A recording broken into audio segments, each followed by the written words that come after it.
দীর্ঘ বিতর্কের পর অবশেষে বড়সড় স্বস্তির খবর পেলেন ভারতের কর্ণাটক রাজ্যের মুসলিম শিক্ষার্থীরা। ২০২২ সালের বহুল বিতর্কিত স্কুল ইউনিফর্ম নির্দেশনা বাতিল করে এবার শিক্ষা প্রতিষ্ঠানে মুসলিম ছাত্রীদের হিজাব পরার আনুষ্ঠানিক অনুমতি দিল কর্ণাটক রাজ্য সরকার।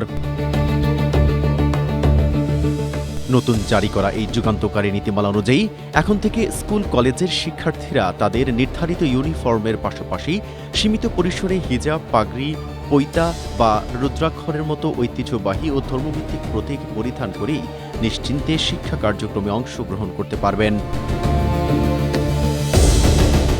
তবে এই অনুমতির ক্ষেত্রে কিছু যৌক্তিক শর্ত জুড়ে দিয়েছে রাজ্য প্রশাসন। সরকার স্পষ্ট জানিয়েছে, এসব ধর্মীয় প্রতীক ব্যবহারের কারণে যেন শিক্ষা প্রতিষ্ঠানের শৃঙ্খলা, নিরাপত্তা বা পরিচয় শনাক্তকরণে কোনো ধরনের বিঘ্ন না ঘটে। একই সঙ্গে এসব প্রতীক পড়ার কারণে কোনো শিক্ষার্থীকে ক্লাসে বা পরীক্ষায় অংশ নিতে বাধা যাতে না দেওয়া হয়, আবার কাউকে জোর করে এগুলো পড়তে বা খুলতেও বাধ্য করা যাবে না।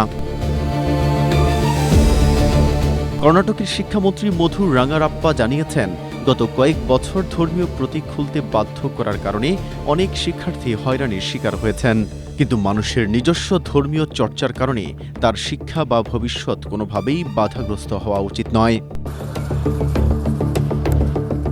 এদিকে রাজ্য সরকারের এই সমন্বয়ের নীতির তীব্র সমালোচনা করেছে বিরোধী দল বিজেপি ও হিন্দুত্ববাদী সংগঠনগুলো। বিজেপি বিধায়ক ভরত শেঠির দাবি, নিজেদের রাজনৈতিক ব্যর্থতা আড়াল করতেই সরকার নতুন করে এই বিতর্ক উস্কে দিচ্ছে। অন্যদিকে বিশ্ব হিন্দু পরিষদের হুঁশিয়ারি, হিজাব পরার অনুমোদন দিলে হিন্দু শিক্ষার্থীদেরও গেরুয়া শাল পরার সুযোগ দিতে হবে। মেহেদী হাসান, এশিয়া পোস্ট।